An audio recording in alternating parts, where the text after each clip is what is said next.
Bom dia, eu sou Alexandre Matias, Trabalho Sujo, começando o primeiro Climatias diário, que eu já faço a primeira ressalva aqui, né? Vai ser diário enquanto eu tiver à disposição, vai ter um outro dia que eu vou acordar tarde, não vou querer fazer, sabe? Não vou ficar escravo disso não, saca? Diário é mais uma ideia, um estado de espírito, do que propriamente um compromisso periódico.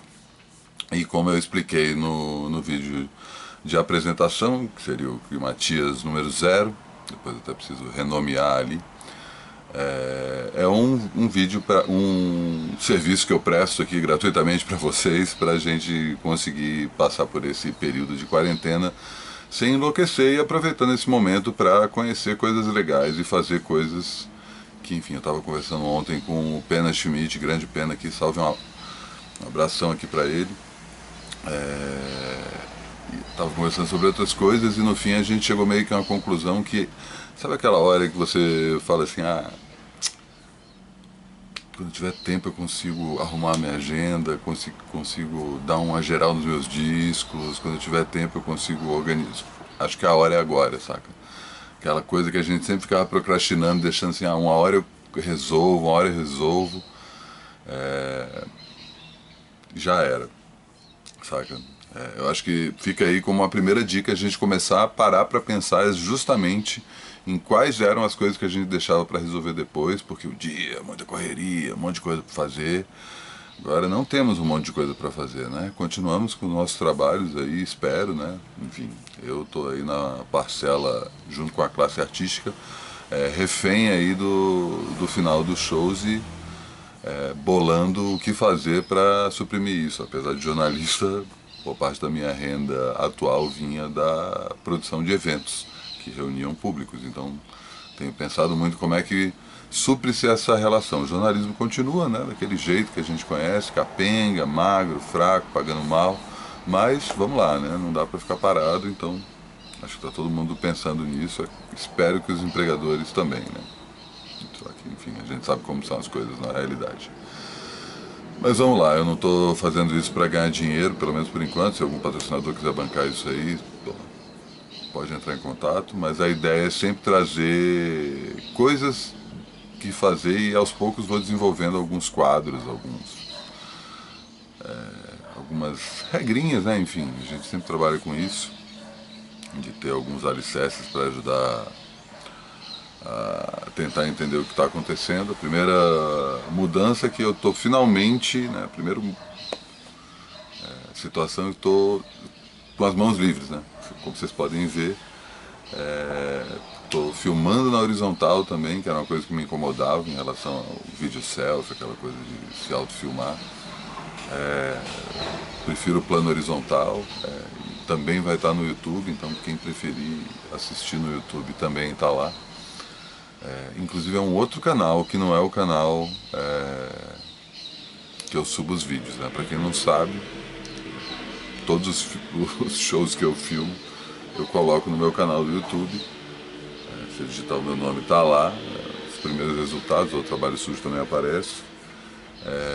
E eu estou criando esse outro vinculado ao Trabalho Sujo por e-mail, né, que é o e-mail que eu uso para disparar newsletter, que, enfim, vai ter que se adequar também a esses novos tempos, né? Não acho que seja uma coisa simplesmente de continuar reproduzindo conteúdo, mas que eu coloco no site, enfim, a newsletter, como esse espaço aqui é um experimento contínuo, que eu conto com a participação de vocês para justamente ter uma resposta, né, para saber se, o que está legal, o que não está legal. O barulho dos passarinhos te incomoda? Para mim não me incomoda não. Eu prefiro a luz do dia do que usar uma luz artificial. Enfim, vai ter dias que a luz do dia não vai estar tão boa, mas vamos lá, né? Hoje o dia amanheceu meio frio, mas felizmente, à medida que o sol está invadindo amanhã, parece que vai esquentar, né? Graças a Deus, esperando 2020. Podia ter chegado um pouco mais cedo, né? Mas enfim, tá finalmente dando as caras. Muita gente deve estar reclamando porque vivia no ar-condicionado do escritório, não tem ar-condicionado em casa e agora vai ter que se adequar a essa nova situação. E a minha primeira dica, talvez, nesse sentido, seja ventilador de teto, saca? É muito mais eficaz e inofensiva do que o ar-condicionado, né? Ar-condicionado eu gosto, eu não sou desses caras que ficam criticando o ar-condicionado, não sou. Tem muita gente que é arredia com isso, mas uma ducha de vento é sempre bom. Mas vamos lá, começar aqui as dicas de fato, né? Além das dicas, dessas pequenas dicas que eu vou dando aqui. Hoje, dia 17 de março de 2020, o dia que o haitiano falou aquilo que está entalado na garganta de todo brasileiro, né? Procure saber, na cara do sujeito, foi muito bom ver isso. E acredito também que junto desse processo todo que a gente está passando, venha esse outro processo político. Uns temem para o mal, mas eu acho que agora meio que já era, sabe? Vamos ver o que acontece, não vou falar disso aqui não. Vou sempre tentar recomendar um disco, uma coisa de TV, um filme. Enfim, não vou seguir uma regra, mas primeiro tratando de produtos culturais, né? Então vamos começar aqui com uma leitura que me abriu a cabeça há um tempo. Jaron Lanier é um dos... Não sei se dá pra ver aqui, o livro chama-se 10 argumentos para você deletar agora suas redes sociais. Jaron Lanier é um cara que lançou um livro há um tempo, velho conhecido do Vale do Silício, né?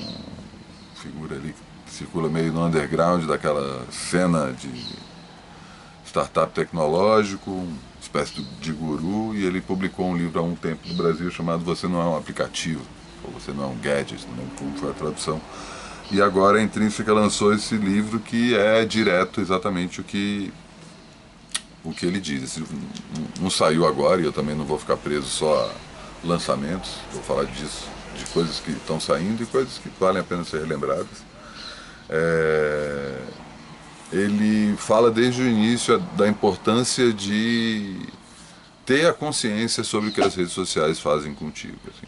Tipo, eu cobri tecnologia por 7 anos, né, no Estadão, então sempre tive essa consciência, mas de um tempo para cá, eu acho que não é uma coisa de poucas pessoas, todo mundo tem sentido isso, né, a forma como a tecnologia acaba escravizando a gente, né, desculpa usar esse termo, mas só pra gente se ligar que é um vício, né? Que é uma coisa que acaba entrando na nossa vida. Estamos aqui justamente através disso. Ele mesmo não fala que o ideal seria largar tudo, mas ele cita 10 argumentos que fazem você repensar isso. E eu acho que é uma discussão que está mais do que evidente. Infelizmente,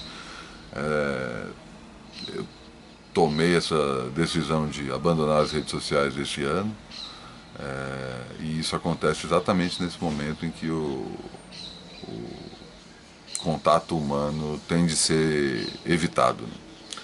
Então fica aí uma reflexão sobre o que dá para se fazer a partir disso. Eu acho que essa é a grande reflexão que a gente vai ter durante esses dias de quarentena, que vão afetar inclusive as pessoas que infelizmente não podem estar em quarentena. Então fica esse livro aí, 10 argumentos para você deletar agora as suas redes sociais, editora Intrínseca. Leitura fácil, leve, são 10 capítulos, ele cita aqui na contracapa, vamos lá. Quais são os 10 argumentos? 1. Você está perdendo seu livre-arbítrio. 2. Largar as redes sociais é a maneira mais certeira de resistir à insanidade dos nossos tempos. 3. As redes sociais estão tornando você um babaca. 4. As redes sociais minam a verdade. 5. As redes sociais transformam o que você diz em algo sem sentido. 6. As redes sociais destroem sua capacidade de empatia. 7. As redes sociais deixam você infeliz.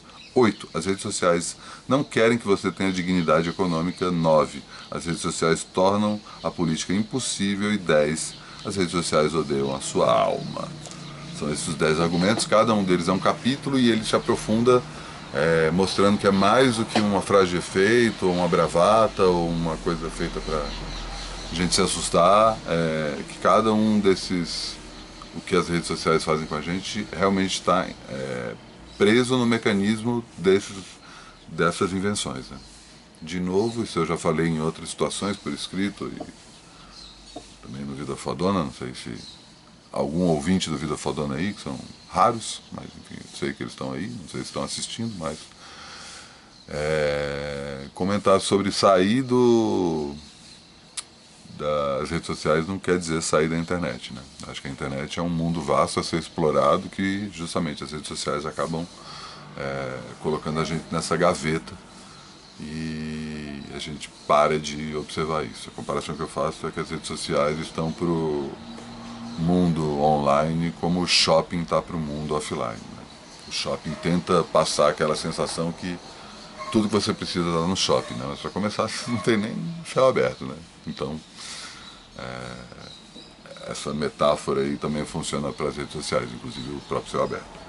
Essa é a primeira dica aqui desse primeiro Climatias diário de quarentena.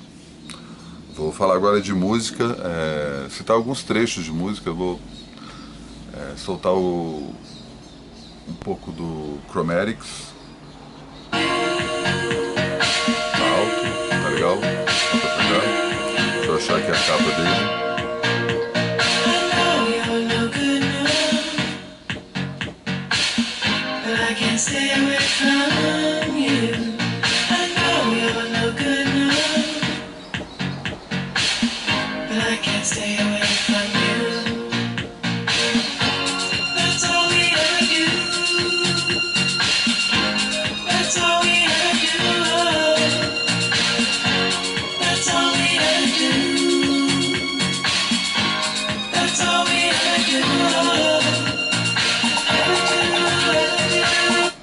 Esse é o Chromatics, a gente escutou You're No Good. O Chromatics é a banda do Johnny Jewel, cara muito foda, multi-instrumentista, produtor, e que lançou um discaço há quase 10 anos chamado Kill for Love, considerado um dos melhores discos da década passada, e tem justamente essa mistura de... Esse exemplo que eu dei especificamente, acho que esse disco ele é mais pulsante, né, mais dance, mas ele trabalha entre o indie e o dance, né? Tem muita coisa das guitarras, da microfonia, esse vocal açucarado, é sempre bom. Lançou o segundo disco da banda, a banda que já tem quase 15 anos, mas só lançou um disco, né? Que foi justamente o Kill for Love, até o ano passado, em 2011. E aí quando conseguiu teve um outro disco que chamava Dear Tommy, que os caras não conseguiram lançar, e lançaram e depois recolheram antes de ser lançado, enfim. Ele fez parte da trilha sonora da volta do Twin Peaks, né? Nada mal. Se não me engano, o Chromatics está no fim do primeiro episódio da terceira temporada, ou do primeiro do segundo. E finalmente lançou esse Closer to Grey, que é uma dica que eu deixo aqui en passant, né? Porque outra dica musical citar aqui. O programa não tem edição, né? Então eu vou fazendo automático, eu não vou parar e ficar botando efeito, aqueles clipezinhos que o youtuber põe.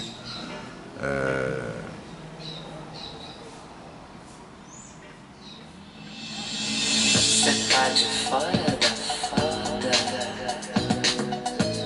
tesão por tabela, calma que é com ela, não sou da galera e nem quero ser, não sou da família, tampouco é o que eu quero.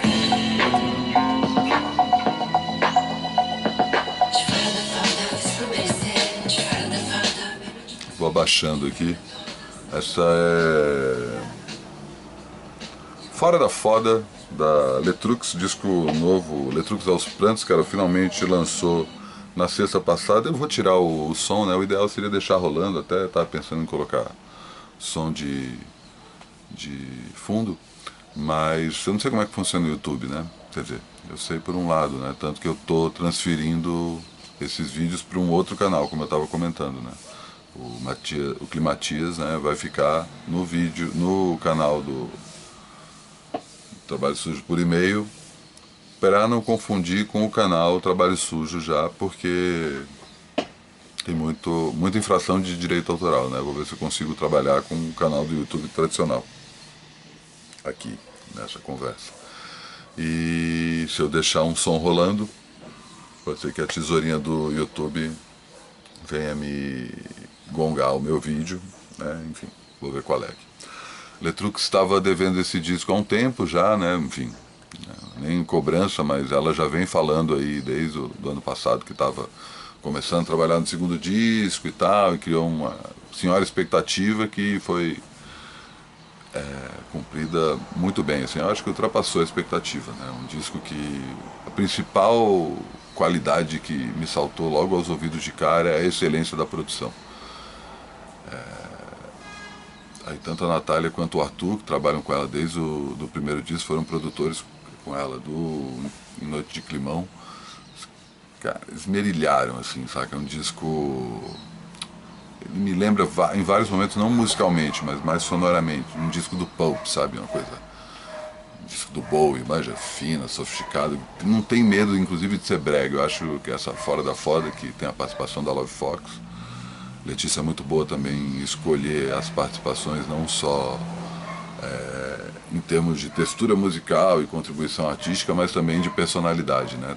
Ela chama tanto a Lineker quanto a Love Fox para músicas que colocam as duas nos universos delas, mas ao mesmo tempo joga um pouco para o lado, assim, e traz justamente para o universo da Letícia. E musicalmente as duas, saca? Florescem cada um de um jeito, e essa Fora da Foda justamente vai para um lado meio soul anos 80, bem aquele eletrônico meio kit, sabe? Puta, muito foda, muito foda. Descasso, ainda estou digerindo para escrever, né? Já ouvi em diversas situações, recomendo muito. E fica aí como a segunda ou terceira dica da edição de hoje. Muitas coisas, né? No fim das contas estou falando. A quarta é um comentário breve, que eu ainda vou escrever mais, sobre a volta de Westworld, que eu considero a melhor série atualmente, né? Westworld está sendo lançado pela HBO, já teve 2 temporadas e estreou agora a terceira temporada. Então, a primeira dica, antes de comentar sobre essa volta, vou comentar muito levemente aqui para não dar spoiler, é assistir Westworld, sabe? Westworld eu acho que é uma obra-prima, junta 2 gênios, já falei várias vezes disso, que tem expertises deliciosamente complementares, né? É um cara que sabe começar uma história e um cara que sabe acabar uma história. J.J. Abrams com Jonathan Nolan. E tem a Lisa Joy, que também, parceira do Nolan, consegue criar ali uma história que a princípio parece uma bobagem, né? Fazer um remake de um filme dos anos 70 em que as pessoas pagam para ir num parque de diversões em que robôs fazem as partes de cowboys do Velho Oeste. Mas ele parte dessa premissa para fazer uma série de metáforas sobre, inclusive, papo aí da primeira dica, né? Tem um monte de referência à rede social velada. Esse cachorro sempre fica aí, então pode ficar tranquilo. Junto com os passarinhos tem esses... Eu não ligo não, saca? Mas, enfim, se você se incomoda, paciência. Westworld usa essas referências aí de um lugar mágico e artificial em que as pessoas podem realizar seus sonhos, né, indo para o Velho Oeste, bem especificamente norte-americano, mas à medida que a série vai passando, eles vão ampliando esse conceito. O próprio filme já tinha isso. E também fala muito sobre a natureza humana, sabe? Eu acho que tem uma coisa que também é uma crítica em relação a essa transição política que a gente está passando, sabe? Eu não acho que é propriamente uma transição para um lado autoritário, reacionário de direita. Eu acho que isso tem muito mais a ver com justamente uma reação a essa transição. E essa transição, ela passa por cima de tudo que a gente achava que era certo do século passado, né? Não tem nada a ver com esse movimento de nova direita, é justo o contrário disso. Mas Westworld também cutuca essas feridas, né, para tentar ver por que determinados humanos, determinadas pessoas agem de determinadas formas em determinadas situações. É uma série de ficção científica. É uma série que tem uma narrativa intrincada, um quebra-cabeça. As 2 temporadas são quebra-cabeças, assim, o máximo de spoiler que eu vou dar aqui é que as linhas do tempo não são exatamente as que são mostradas à medida que a série vai passando. Você vai se ligando que, tipo, determinada situação acontece antes ou depois de determinada situação. É bem bonito como eles fazem isso. A primeira temporada, inclusive, é um filme com começo, meio e fim, sabe? Se ele terminasse ali, já estava contada a história. Um dos grandes momentos da história da televisão. A segunda temporada é um salto ainda mais ousado, eles conseguem ampliar ainda mais o conceito e deixar ainda mais complexo. E aí as 2 temporadas têm isso, assim, demora para engrenar. Sabe, você fica assistindo, tem uma coisa da repetição, sabe? Tipo, você fala assim, cara, eu tô vendo essa cena pela 3ª vez. Mas aos poucos eles vão explicando o motivo de você estar vendo uma cena que você acha que viu 3 vezes. E a 3ª temporada começou ontem lindamente com a participação do Aaron Paul, do Breaking Bad, deixando completamente o personagem do Jesse de lado, assim, é um outro personagem, poderia cair na caricatura que ele acabou se transformando. Caricatura no bom sentido, né? No sentido de ter criado um personagem bem fácil de reconhecer. Mas ele, felizmente, ele consegue ir para um outro lado e, enfim, muito bom, superou as expectativas também, jogou a série de novo para um outro lugar e mexeu um pouco no ritmo dela. Tem algumas teorias sobre o que pode realmente estar acontecendo, mas isso eu vou deixar lá para o trabalho sujo, vou escrever que eu acho mais fácil. Já tem 20 minutos de papo, né? Eu acho que é muita conversa já. Tem também uma primeira participação especial, inclusive, que eu vou anunciar aqui, que eu também vou fazer com alguma frequência, que é convidar alguns amigos, conhecidos, compadres e, enfim, quem mais vier, para dar suas dicas do que fazer nesses dias de confinamento. Então, o primeiro deles, deixa eu aumentar aqui o volume. Não é isso. Vou botar aqui o som só para então, aumentar o volume da Deflux, mas é para isso aqui. Kiko Olá, Dinucci. eu sou Kiko Dinucci. Eu recebi o convite do Alexandre Matias para indicar algumas coisas para quem ficar em casa, para quem tem esse privilégio de ficar em casa, porque algumas pessoas terão que trabalhar e também quem tem o privilégio, algumas dessas pessoas não conseguirão ganhar dinheiro e terão que fazer alguma coisa dentro de casa para não ficar louco. Eu pensei aqui nesse filme do Mario Monicelli, Caros Fudidos Amigos. Não é o Caros Amigos, não é a série Caros Amigos, Quinteto Irreverente. Também confundi. É um outro filme dele que fala de uma turma de boxeadores, Mambembe, que viaja pela Itália destruída, pós-fascismo. É uma comédia bem interessante, fala muito sobre humanismo, sobre humanidade. Temos aqui Porno Chique, da Hilda Hilst, com anotações picantes, romances, contos, várias coisas de cunho erótico. Acho que quem quiser pensar em outra coisa, for capaz de pensar em outra coisa, pode ser uma boa pedida essa coletânea da Hilda Hilst, Porno Chique. E de música eu estou ouvindo atualmente esse cara aqui, JPEG Mafia. Estou ouvindo um disco antigo dele de 2018 chamado Veteran. Quem quiser entra aqui no Bandcamp dele, dá pra ouvir todos os discos de graça. Também é muito foda. E os discos estão com outras capas aqui, não sei porquê que ele fez isso. Mas eu gostei muito desse disco, Veteran, JPEG Mafia. É isso. Essas foram as dicas do Kiko Dinucci. Preguiça da rua, medo do quarto, sonhar comigo. E esse foi o primeiro Climatias diário de quarentena com algumas dicas. Vou postar também no Trabalho Sujo com um link para tudo, esperando também o feedback de vocês. Espero que tenham gostado. Tá piscando aqui uma coisa na câmera, não sei o que é, mas enfim, acho que não é nada grave. E amanhã tudo de novo, certo? Falamos. Bom dia.